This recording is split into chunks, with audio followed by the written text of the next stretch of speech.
Terlebih dahulu, perkenalkan nama saya Grace Jessie Patricia dan rekan-rekan Saya Muhammad Teja. Saya Hamdan Azhar Fitra. Saya Hirus Menatap. saya Miranda Syafifah. Nah, sekarang kami akan masuk ke dalam video materinya. Universitas Riau merupakan salah satu universitas yang memiliki pendidikan terluas yang ada di Indonesia. Nah, untuk Universitas Riau ini sudah berdiri semenjak 1960 dan hingga saat ini. 1970 sampai sekarang. Kampus terluas nomor 2. Mestinya dengan kampus luas ini, program studi ataupun fakultas-fakultas di Universitas Riau ini mestinya lengkap dong. Nah, kalau untuk fakultas dan program studi, kalau untuk di Universitas Riau memiliki 10 fakultas dan memiliki 100 program studi. Nah, salah satu fakultasnya itu ada FH, FIB, FKIP, FISIP, dan lain sebagainya. Terutama adalah Fakultas Teknik tempat kita kampus. Nah, kalau untuk selain tempat menuntut ilmu, universitas juga memiliki beberapa tempat healing, salah satunya Jembatan Kupu-Kupu dan Danau Undi, dan banyak lagi deh tempat untuk kita healing selain untuk belajar. Kayaknya keren tuh untuk spot foto, spot video juga kan. Ayo situ yuk. Ayo, guys. Yes.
Hei kamu, lagi ngapain di sini? Aku lagi kesasar nih. Kira-kira ini program studi apa ya? Kok aku pernah dengar ada program studi ini di Universitas Riau? Ini adalah program studi D3 Teknologi Pulp dan Kertas. D3 Teknologi Pulp dan Kertas ini merupakan program studi langka loh di Indonesia. D3 Teknologi Pulp dan Kertas Universitas Riau ini berada di bawah naungan Fakultas Teknik, jurusan Teknik Kimia. Program studi D3 Teknologi Pulp dan Kertas ini bekerja sama dengan Tanoto Foundation dan PT RAPP. Meskipun ini program studi baru, ini merupakan program studi yang terakreditasi baik. Program studi ini mulai berdiri sejak tahun 2018. Wow, keren juga ya program studi ini. Nah, kira-kira keunggulan dari program studi ini apa nih kira-kira? Keunggulan dari program studi ini jangan diragukan lagi. Di program studi ini ada 7 laboratorium, 6 ruang kelas, dan 2 pertemuan. Yang semuanya itu dilengkapi dengan AC. Di sini juga ada papan tulis dan proyektor juga. Wow, keren juga ya program studi ini. Terima kasih ya, Noh ya. Sama-sama. Ayo aku ajak keliling TPK. Ayo.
Halo, Cek.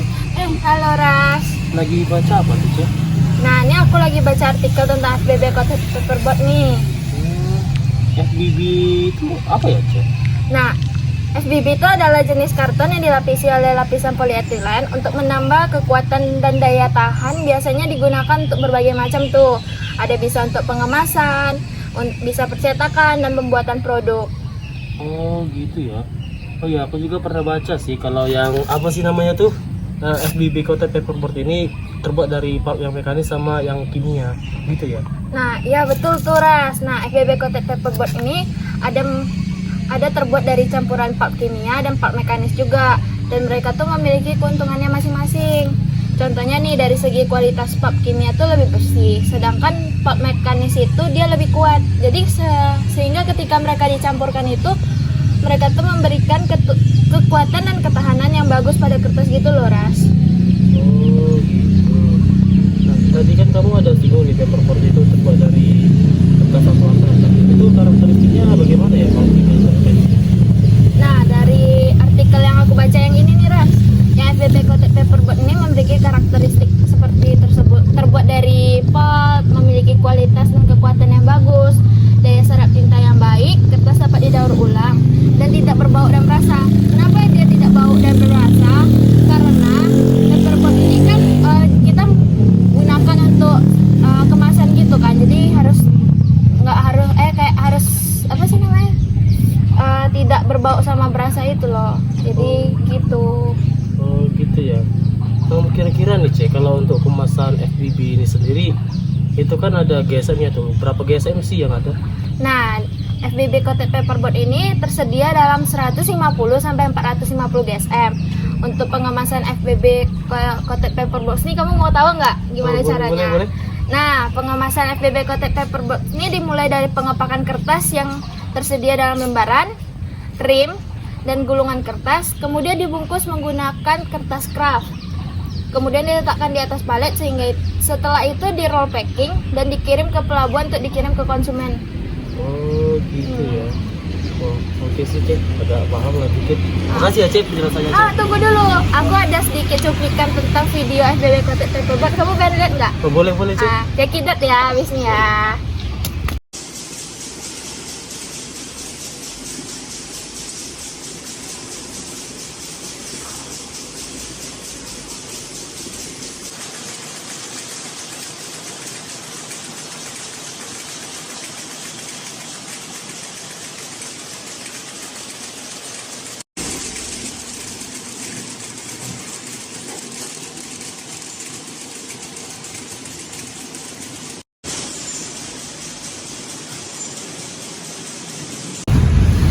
Wah, panas sekali hari ini. Kalau tisu nggak ada? Katanya ada tembok. Ada. Tisu. Kira-kira pembuatan tisu ini kayak mana ya? Cukup penasaran nih aku. Nah, kalau untuk proses pembuatan tisu, pertama kita lakukan itu adalah membuat bubur kertas atau bubur tisu. Nah, bubur ini terbuat dari pulp asli atau kitchen. Nah, untuk bubur kertas yang selanjutnya itu ada bubur kertas daur ulang atau recycle pulp, yang mana proses ini dilakukan oleh mesin pencetak kertas atau tisu yang menggunakan sebuah silinder pengering yang berukuran cukup besar yang mengalirkan panas dan uap. Nah, itu disebut juga dengan yang heat dryer. Nah, kemudian dilengkapi juga dengan hood. Proses pembuatan tisu secara lengkap melibatkan beberapa tahapan seperti pembuatan bubur kertas, pencetakan tisu kertas, dan dalam menghasilkan atau pengeringan dan finishing di setiap tahapan memiliki pesan masing-masing. Nah, untuk mendapatkan tisu yang dihasilkan itu berkualitas. Oh gitu. Terus bagaimana ya kalau tisu ini bisa berbentuk kayak gini gitu? Nah, kalau untuk tisu, untuk membuat tisu ini setelah bubur kertas siap, kertas tisu diproduksi dengan menggunakan mesin pencetak. Nah, mesin pencetak ini yang akan menghasilkan kertas tisu dengan berbagai ukuran dan juga bentuk. Begitu. Namun, mengapa tisu yang sering kita gunakan sehari-hari memiliki tekstur yang lembut dan menyengat air? Nah, itu tisu yang memiliki tekstur lembut yang kita temui dalam kehidupan sehari-hari itu karena pada proses pembuatan tisu ini kita menambahkan sebuah bahan yang bernama anisoft yang berfungsi sebagai pelembut tisu. Dan untuk mengapa tisu tersebut dapat yang kita sering memiliki sifat yang menyerap air dikarenakan selulosa mereka memiliki banyak ruang kosong di antaranya. Nah, oleh karena itu, molekul air yang suka tinggal bersama saling mengikuti satu antara lain. Nah, oleh karena itu, diserap oleh selulosa dan mengisi ruangan kosong. Oleh karena itulah kenapa tisu dapat menyerap air.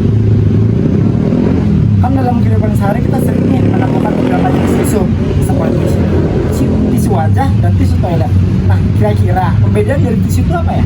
Nah, kalau untuk tisu wajah atau facial tisu, dia seperti lembut dan halus.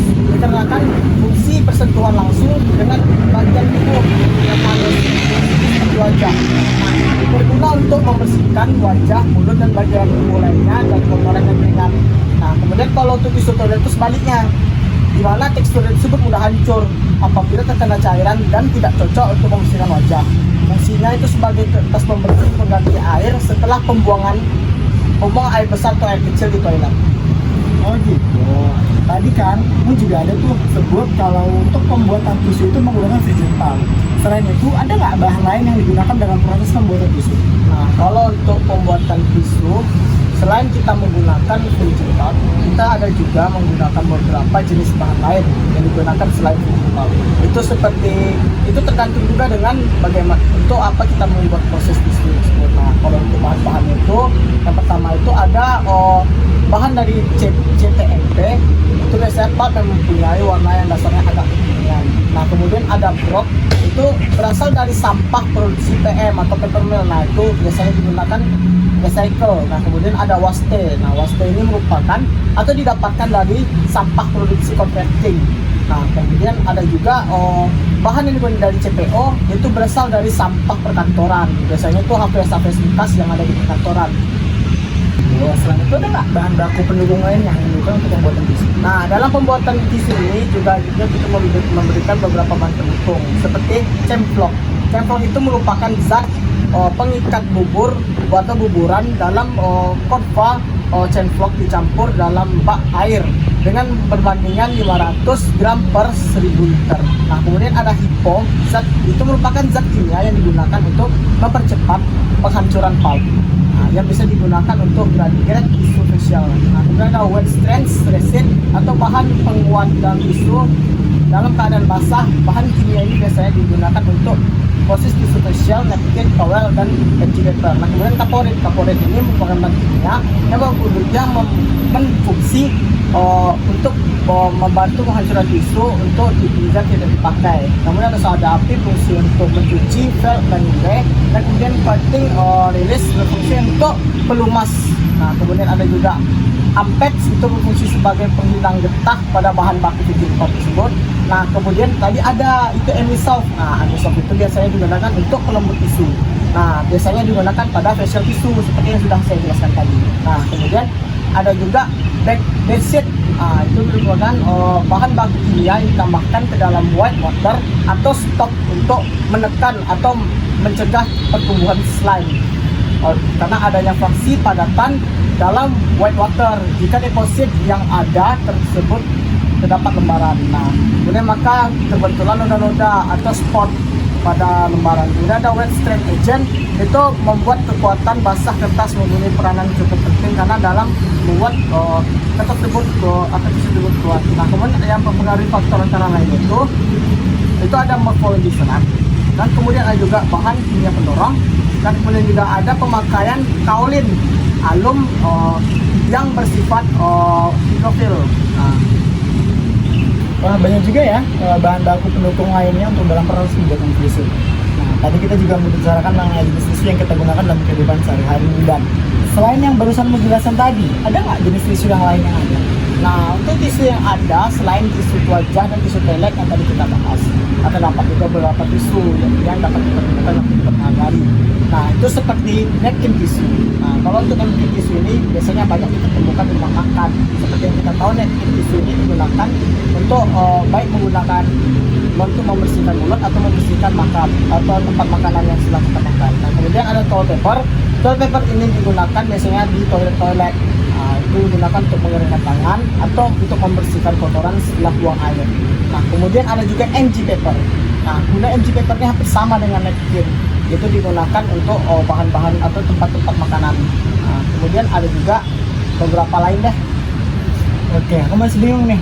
Kira-kira bagaimana proses pembuatan tisu secara industri di pabrik ini? Ya. Nah, kemudian untuk proses pembuatan tisu di industri atau di pabrik, tahapannya itu pertama ada pemilihan bahan baku. Nah, pemilihan bahan baku ini diperhatikan spesifikasi tisu yang akan dibuat atau diproduksi. Nah, kemudian yang kedua itu ada pulper, itu fungsi untuk mengaduk buburan tahap awal setelah pemilahan bahan baku ditentukan. Nah, pulper ini terbentuk dari tabung bervolume 30 meter kubik. Nah, kemudian ada juga mesin chest mixer. Nah, atau disebut juga dengan mesin pengaduk chest. Nah, pengaduk bubur ini tahap akhir akan masuk ke double disc refiner. Nah, kemudian juga ada double disc refiner. Nah, double disc refiner ini berfungsi sebagai pemisah serat-serat dari buburan setelah melewati beberapa tahap kali proses pengadukan. Double disc ini berfungsi untuk memegang peranan penting dalam kelembutan kertas atau isi tersebut. Nah, kemudian ada level box. Level box ini berfungsi sebagai indikator kelancaran dan tingkat tekanan aliran bubur yang lewat. Nah, kemudian juga ada low density cleaner. Nah, ini fungsi untuk memisahkan segala benda asing yang lewat yang masuk dalam proses pemisahan. Nah, berdasarkan pada berat besar, pada berat jenisnya. Nah, kemudian ada juga basic weight controller, itu fungsi sebagai pengontrol dari beberapa pipa sebelum masuk ke dalam fan valve. Nah, kemudian ada fan valve itu disebutkan tadi berfungsi sebagai untuk pengatur kecepatan masuk aliran dari buburan. Nah, kemudian ada juga vertical screen. Vertical screen ini berfungsi sebagai alat penyaring buburan sebelum masuk ke hitbox. Nah, kemudian vertical screen ini dapat menyaring benda asing, diantaranya itu adalah logam kecil, dan menyaring yang akan disaring dan tidak merobek wire atau valve. Nah, kemudian ada hitbox. Nah, hitbox inilah yang merupakan alat untuk mendistribusikan pulp atau bubur secara merata ke permukaan wire. Nah, wire ini berfungsi semacam kasa plastik. Nah, dia memiliki rongga-rongga kecil yang berfungsi untuk mengurangi kadar air yang terdapat pada buburan kertas atau pulp tersebut, dan kemudian akan didistribusikan ke valve. Valve ini semacam kain tebal yang berfungsi sebagai penyerap buburan yang telah dikurangi kadar airnya oleh wirer. Nah, kemudian kadar air tersebut dikurangi oleh valve dan dibantu oleh 4 buah vakum yang ditempatkan pada posisi berbeda. Setelah proses ini setelah selesai buburan, ada juga valve dipindahkan ke Yankee dryer. Nah, Yankee dryer ini adalah alat berbentuk tabung baja yang permukaannya rata dan halus, dan kemudian memiliki rongga yang dimasuki oleh steam panas atau dari boiler, yang pada akhirnya permukaan luar tabung tersebut mendapatkan energi panas. Nah, ini digunakan sebagai bantuan Dr. Blade. Nah, Dr. Blade 2 ini merupakan alat yang membentuk seperti pisau panjang yang berfungsi untuk mengkikis keluaran buburan yang dikeringkan oleh Yankee dryer tadi. Nah, kemudian masuk ke proses selanjutnya itu ada jumbo roll tisu. Nah, jumbo roll tisu ini setelah tisu keluar dari Yankee dryer, nah, dan bantuan Dr. Blade tadi, pada tahap selanjutnya penggulungan tisu yang dikeluarkan pada gulungan ini sebagai inti gulungan itu adalah sak baja. Nah, kemudian ada roll reel. Nah, ini digunakan sebagai penggulung untuk menggulung tisu setelah di-create atau di Yankee dryer tadi menggunakan spool. Nah, kemudian tail cut. Tail cut ini digunakan untuk memotong buburan basah di valve waktu penggantian roll. Wow, banyak ya Dan ya prosesnya. Oke, tadi ya udah mau menjelaskan nih beberapa proses pembuatan tisu yang ada di proses industri. Oh iya, sama-sama Teja. Oke. Teja, kamu lagi ngapain? Dani, ini aku lagi ngeliat proses winder nih di pembuatan kertas. Wah, winder bagaimana tuh prosesnya? Jadi gini, winder itu bertujuan untuk mengubah jumbo roll yang berdiameter besar atau gulungan yang berdiameter kecil yang siap untuk dikonversi dan dikirimkan. Nah, terus proses selanjutnya itu bagaimana? Nah, jumbo roll yang telah selesai digulung kemudian akan diletakkan pada area unwind.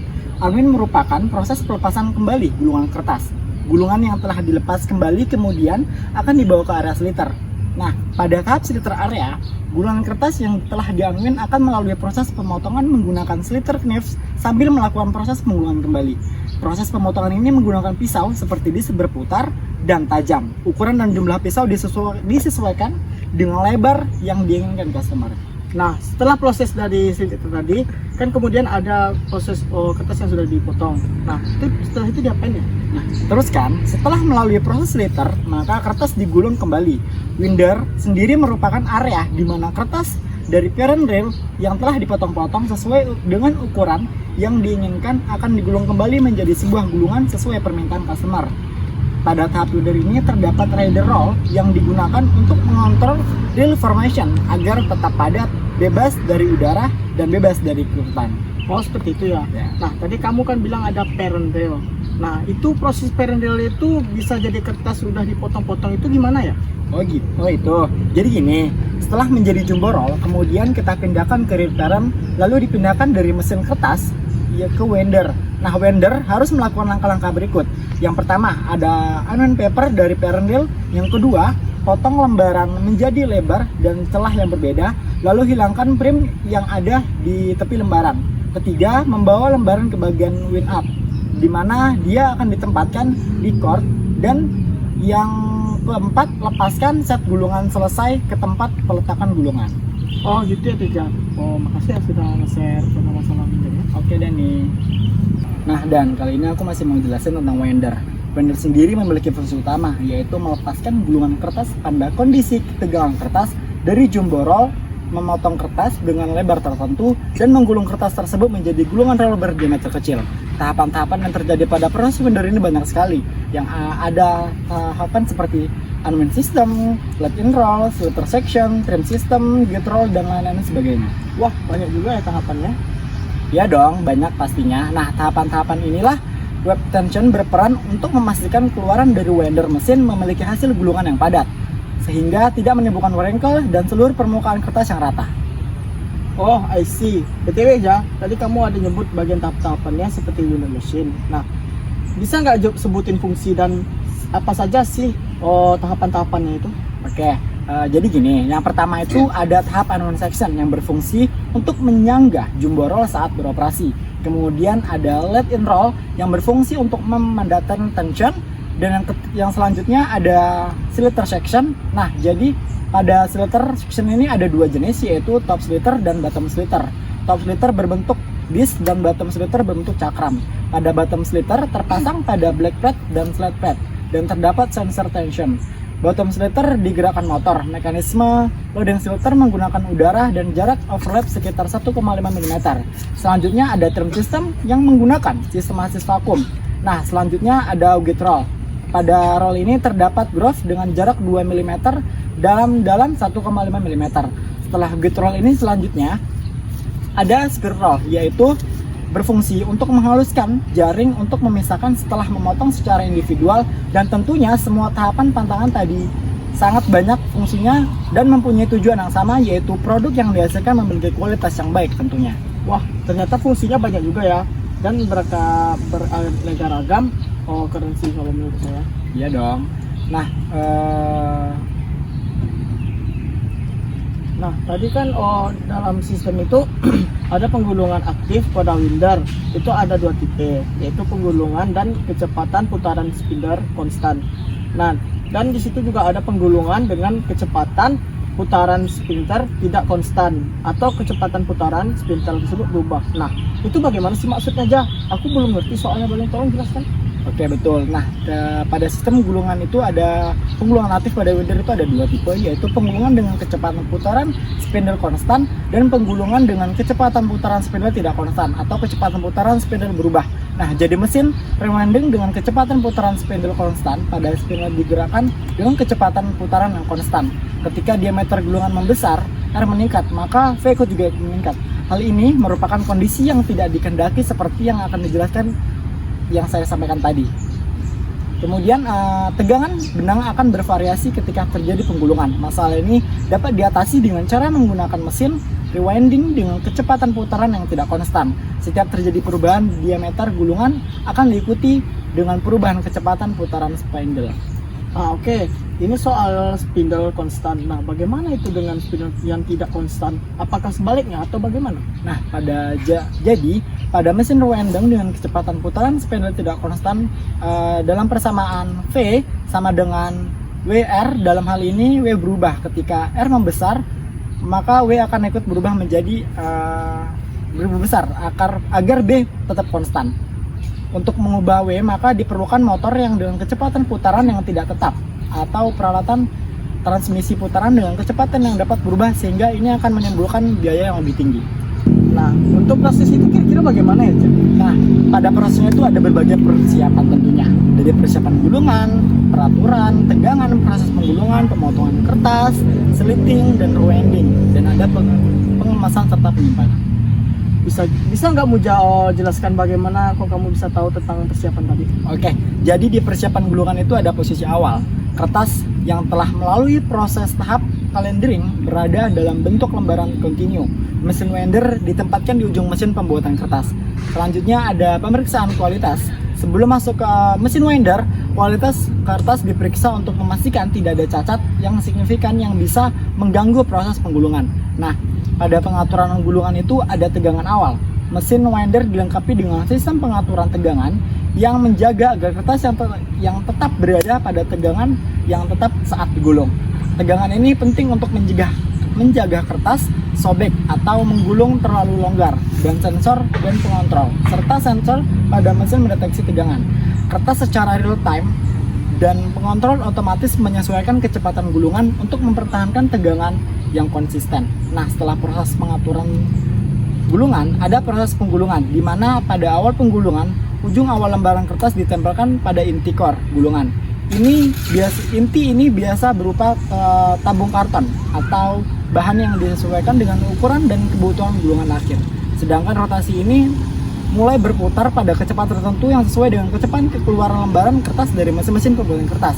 Sedangkan lapisan bertahap, kertas digulung berlapis-lapis di sekitaran ini. Selama proses ini, mesin winder terus mengontrol tegangan dan kecepatan untuk memastikan penggulungan yang rapi dan padat. Pemotongan otomatis. Selanjutnya ada pemotongan otomatis, yaitu ketika gulungan besar telah mencapai ukuran yang diinginkan, mesin winder biasanya dilengkapi dengan mekanisme pemotongan otomatis yang memotong kertas secara bersih. Nah, selanjutnya pada pemotongan kertas yaitu pemotongan otomatis. Ketika gulungan besar telah mencapai ukuran yang diinginkan, mesin winder biasanya dilengkapi dengan mekanisme pemotongan otomatis yang memotong secara bersih serta penggantian inti.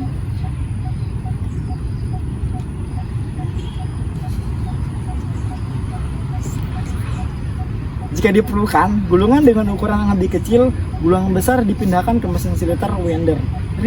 Mesin ini memotong gulungan besar menjadi beberapa gulungan kecil dengan lebar tertentu.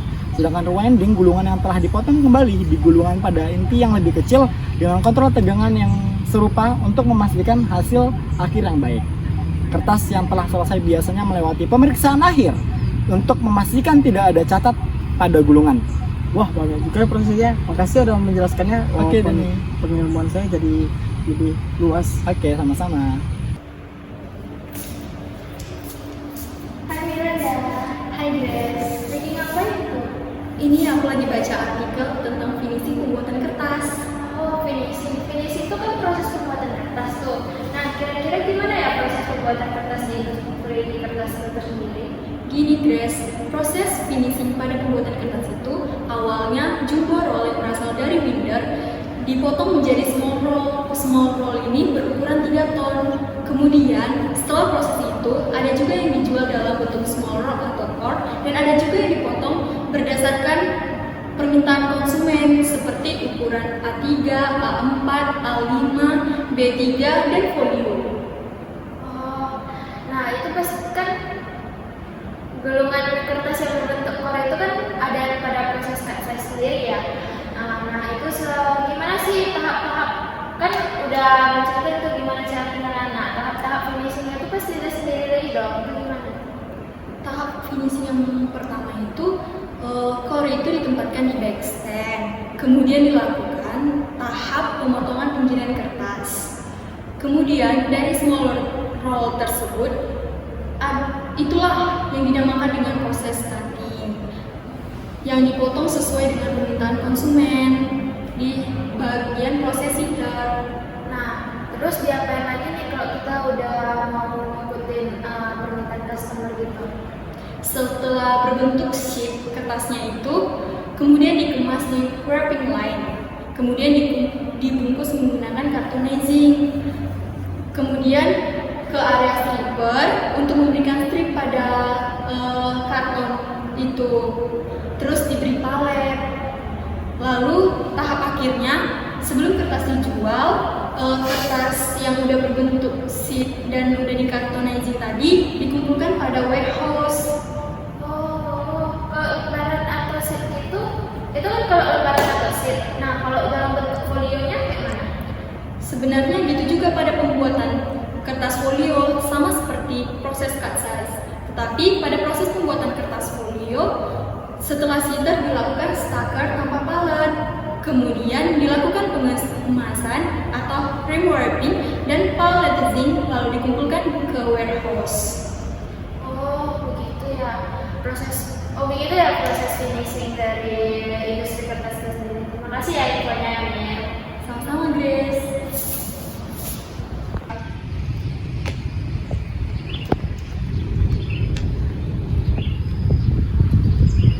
Ras, Oh iya, lagi ngapain tuh?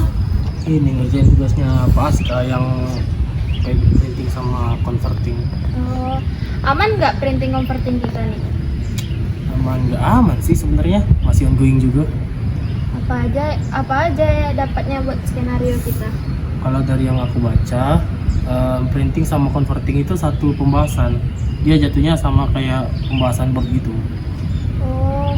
Oke, tunggu dulu. Pertama kita bedah dulu nih. Tugas kita kan pembuatan kertas. Kertas itu kan ada banyak tuh kan pasti kan. Nah, bagian tisu tuh udah kita bahas. Nah, sekarang ini tentang boardnya kan.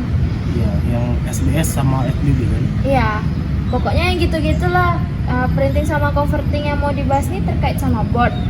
Jadi printing itu apa ya kira-kira? Jadi printing itu kalau di proses paperboard itu proses cetak tampilan dari board kita, dari kardus kita. Board kan biasanya buat dipakai buat packaging tuh. Nah, salah satu fungsi printing ini biar tampilan kertas kita itu jadi makin bagus, biar kita juga elegan dan keren gitu loh. Bahan cetaknya dari apa tuh, Ras? Sama kayak printer fotokopi itu enggak? Yang biasa di fotokopi itu. Jelas beda dong. Kalau itu aku nggak tahu sih bahannya kalau yang di fotokopi. Cuma kalau yang aku baca bahan cetak untuk printing ini itu pakai PE, polyethylene, dan cetak sama convertingnya juga tergantung bentuknya juga. Tergantung bentuk. Iya, tergantung bentuk. Kalau dia dari reel ke reel sama reel ke sheet. Kalau dari yang aku baca di buku ini itu banyak materi sih paperboardnya, apalagi yang bahas packaging gitu kan. Nah, beda reel ke reel sama reel ke sheet itu di mana ya, Ras? Selain dari bentuk ya dari bentuk ya mungkin ya jelas lah ya kan. Soalnya kan satu gulungan, satu lembaran gitu juga kan. Aku baca bentar dulu ya. Kalau reel ke reel dia pakai flexo atau grapher printing, terus dikasih coating di dua sisinya, delaminating pakai aluminium foil kalau perlu, terus dia dilipat atau ditekan gitu, pokoknya digituin lah. Terus nanti kita kirim ke packer di mana reelsnya ini dibentuk dan disegel. Kalau gitu, terus apa lagi? Reel ke sheet satu lagi ya. Kalau reel ke sheet agak panjang sih ini. Kalau sheet, the printing process would most likely be grapher of flexo. Terus printing is applied to the outside surface of the polyethylene, and the ink must have a good wet and dry rub resistant. Ngerti? Pokoknya kalau di reel ke sheet dia mesti perhatiin sifat permukaannya. Soalnya dia kan sheet lembaran, ada permukaannya. Terus tentang convertingnya, dia bisa kita potong ke lembaran dulu, baru kita cetak print, baru nanti kita lipat biar jadi kayak karton bling gitu. Dengan catatan tintanya juga harus tahan. Bentuk, coba boleh lihat nggak bentuknya kayak mana, Ras? Oh, bentuk-bentuknya boleh-boleh. Kalau di layernya gini, ini kan layernya nih, daunnya nih, ini polyethylene, ini paperboard kita, ini layer juga. Terus juga di sini kalau nggak salah ada bentuknya sih. Ini kayak gini, ini kayak kotak susu kan. Banyak sih buku-buku ini bentuknya, emang keren sih buku ini. Gitu.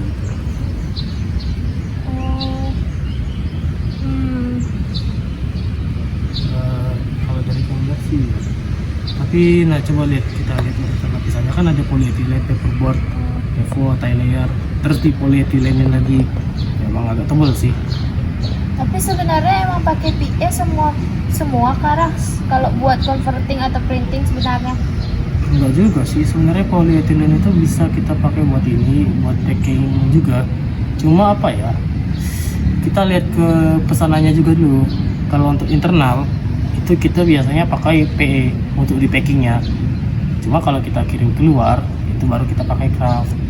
Craft? Ini craft yang kotak craft itu ras, atau kertas board yang sudah di converting disimpan di board dan dicetak di board. Kenapa nggak PE aja semua? Craft juga kan agak mahal gitu kan ras. Pertama kita bahas dulu, tujuannya itu emang biar kelihatan mahal. Karena apa, kalau kita pengen kelihatan mahal, kalau kelihatan mahal gitu kan bahannya agak elit ya sih, lebih elit, lebih menarik gitu. Terus juga orang yang beli itu bakalan mikir, wih ini bahan craft kayaknya bagus. Kalau daripada kita kirim tok untuk pakai plastik doang kan, lebih mending pakai craft. Karena juga tujuan pengirimannya itu kan keluar gitu. Dah. Ayo lah WH, tag video ending lagi. Makan. Bentar lagi tag video nih. Iya weh, bentar lagi. Lanjut aja Ras. Emang apa agenda sekarang nih? Printing sama converting kan? Iya, tadi baru dijelasin kalau craft tuh dikasih keluar, soalnya lebih kuat sama lebih elit gitu kan. Polyethylene tuh lebih simpel dan murah, makanya pemakaiannya tuh secara internal gitu lah. Nah, tebak C itu kenapa dibedain? Ya, yang satu kan keluar, makanya craft tuh biar dia tuh kuat kemasannya. Terus satu lagi ke dalam. Ya biar bisa bedain tuh, jadi nampak oh ini craft, berarti ini nanti mau dikasih keluar. Terus ada PE kan, oh ini PE, kalau gak langsung dipotong ya kita simpan dulu di dalam ruang lingkup pabrik tadi. Gitu sih intinya, biar bisa bedain pemakaian antara internal sama di eksternal. Gue ayolah closing sekarang nih ha. Udah banyak juga kan materinya. Nanti kita tambah lagi atau kita tambahin video aja lagi. Nah yaudah, nanti tugasnya biar aku selesaiin, tag buat video endingnya aja dulu ya. Oh, boleh. Tapi nanti aku mau titip sesuatu di closing, itu juga kalau sempat sih. Tapi lihat nanti ya weh kalau udah di closing. Oke. Baiklah teman-teman, di sini kami sudah banyak menjelaskan materi tentang teknologi pembuatan kertas 3. Kami berharap agar teman-teman mendapatkan wawasan dari sini dan manfaat. Jika ada kekurangan, teman-teman bisa menambahkan. Di sini kami masih belajar, harap dimaklumi. Akhir kata, Wassalamualaikum warahmatullahi wabarakatuh. See you next time.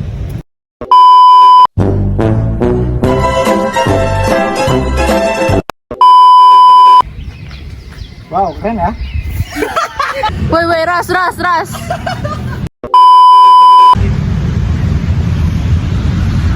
Sini udah ada Miranda, udah ada Hira, udah ada Teja, udah ada Bab.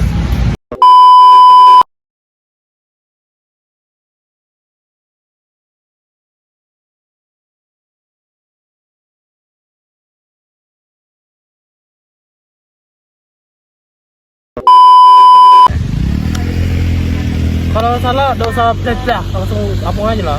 Apa yang kau pikir? Jelasin lagi nih, pada winder sendiri itu memiliki fungsi utama, yaitu melepaskan gulungan kertas pada kondisi tegangan kertas dari jumbo roll, memotong kertas dengan lebar tertentu. Dia kan yang